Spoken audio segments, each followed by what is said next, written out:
Les, it's late, and I don't want to wake up Ada. Why don't we just...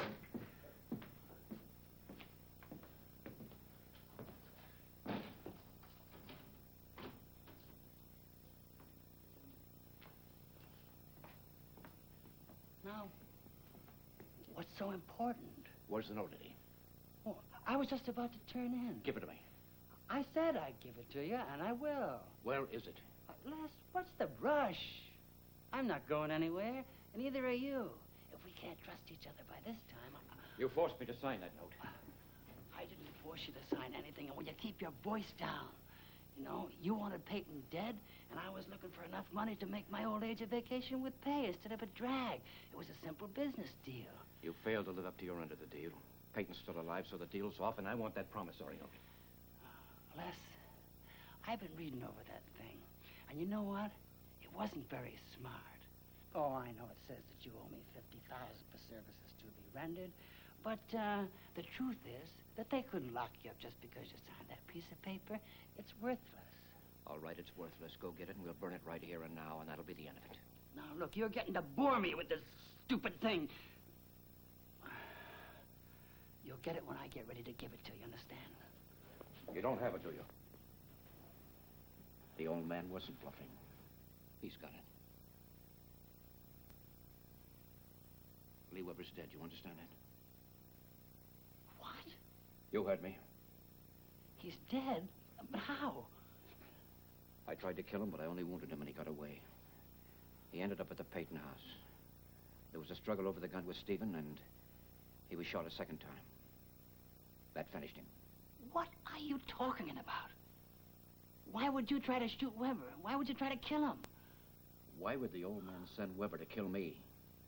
How should I know? You gave him that note.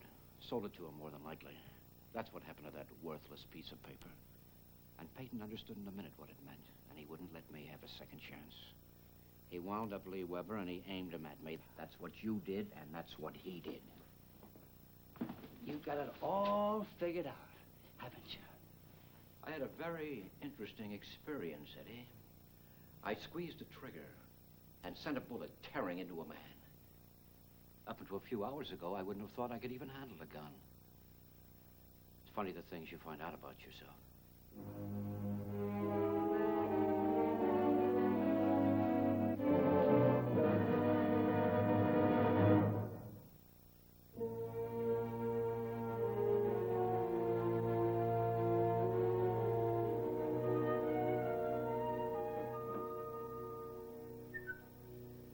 Take long, Mike? Oh, no. Hi, what are you doing here? Come on in. Mind if I stick around a while? No, come on in. Sit down.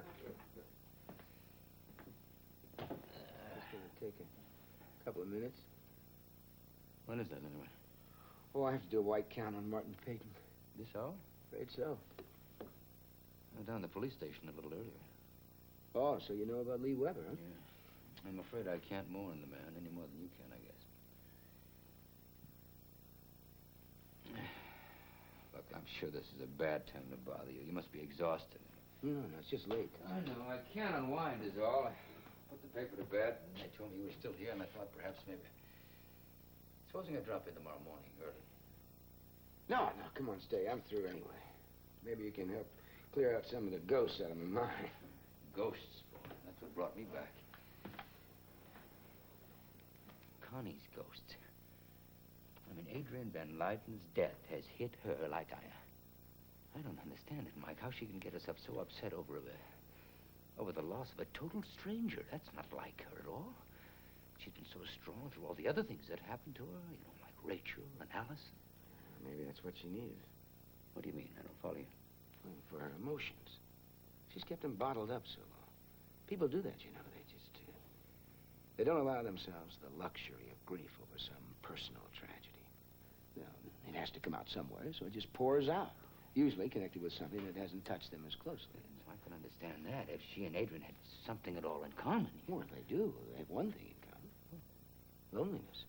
I mean, Connie was alone so long. She knows all about it. Yeah, more than most people, I suppose. Yeah, I remember the first time I saw her at the hospital in New York, and I said to myself, this is probably the loneliest creature I'll ever see. I mean, you know, young girl having a baby all by herself. She had a kind of a desperation, you know. Look, all I'm saying is it's a kind of experience a person doesn't forget. Now, come on, I'm going to have to chase you out of here. When I look in on Rita before I tuck myself in. What? Anything wrong? Well, we don't know.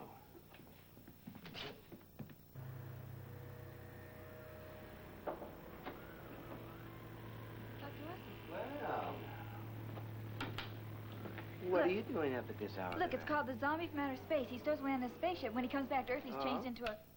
Oh. Well, I have to do something. Well, why don't you try going to sleep, miss, huh? Do you know what time it is? After spending a whole day in bed every day, how can I sleep at night? Besides, it's not much to look forward to. You could look forward to having your baby. Listen, would it cheer you up if I told you you could have lunch tomorrow at our world-famous restaurant, the Solarium? Mm-hmm. But I want it in writing. Come. Doctor, there's a hysterical girl on the phone. She says there's some sort of emergency. Our baby having difficulty breathing. Oh. Well, who has the duty? Dr. Green, but she asked specifically for you. Well, did she say what she was calling for? Well, that little diner on the wharf. The cider barrel? Yes. Well, she's still on the phone, or she was when I came to get you. Okay, would you get my coat, please? Yes. Well, I'll make a note in your chart about lunch tomorrow. Till then, you get some rest, will you? Okay, I hope the baby's all right. Good night.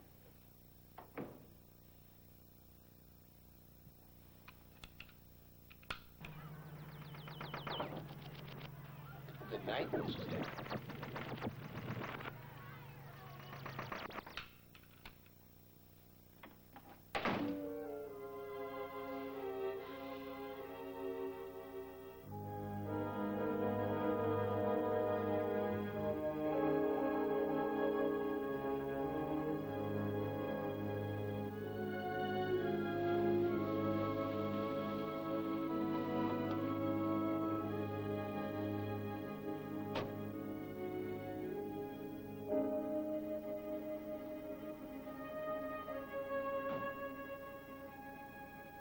Dad,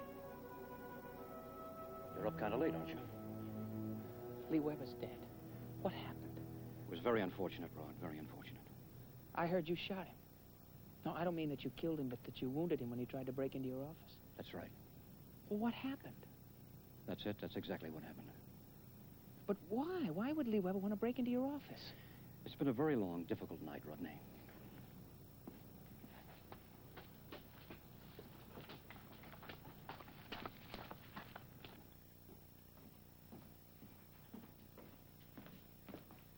What happened? Pour me some vodka on the rocks, will you, please? Sure thing, Mr. Harrington. What happened? Will you get me a loudspeaker, please? I think there's a couple in the corner that can't hear us. If you're going to tell me about tonight, Dad.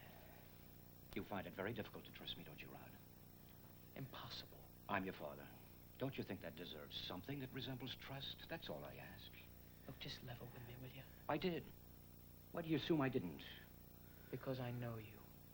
Well, I'm flattered that you seem to think that I'm so well informed about so many things that happen in this town.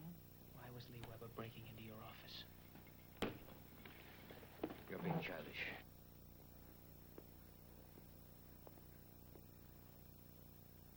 I'm exhausted, and I need a few minutes alone to unwind. What was Lee Weber doing breaking into your office? Ask your grandfather. He called to warn me that Lee Weber was upset and would probably come looking for me. He's mixed up in this thing, too. That's right. Dad, for once, break your lifetime pledge of secrecy and subterfuge and let me in on what's happening, will you? I don't really have to put up with this. I'm your son. Why don't you give me the chance to prove that maybe, just maybe, I can be of some help to you? I have no doubt about your capabilities, Rodney. None whatsoever. Grandfather's all mixed up in this, isn't he? Rodney. Grandfather and the mill and money, I guess. Isn't that what it always is? Tell me, will you? For once, just tell me. You keep your voice down. I don't control yourself. I don't want to control myself. I don't want to be like you. I want to be open. Why is it that we can't have a conversation without it always ending like this? I don't know, Dad. It's the town. Maybe that's the trap. The roots are too deep, too tangled. Well, then let's get out of here. No, I mean it. Let's get out of here. I'll go with you if that's what it'll take to make the difference. I'm sorry Lee Weber died tonight. I know death is a great shock. But I'd hoped that you'd be able to cope with it a bit more intelligently. There's no tangled web, Rodney, no tangled web. And what were you doing at Ada Jack's tonight? Have you been following me? No, I saw you from the garage. And they had been closed a long time. Now, what was so important that you had to get them all up? And who were you talking to? And about what? No tangled web, right? Right. Then why don't you just tell me what you were doing there? You're upset, Rodney. Bullseye. But let me guess a little something about you. Something's bothering you too, Dad. That's why you don't answer my questions. That's why you can't answer my questions. Oh, yeah, something's bothering you. And you'd like to talk to somebody about it, too, wouldn't you? Anybody. But your son.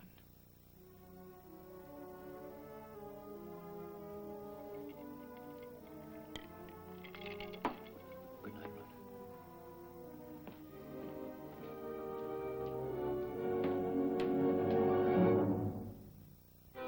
Preview from the continuing story of Peyton Place.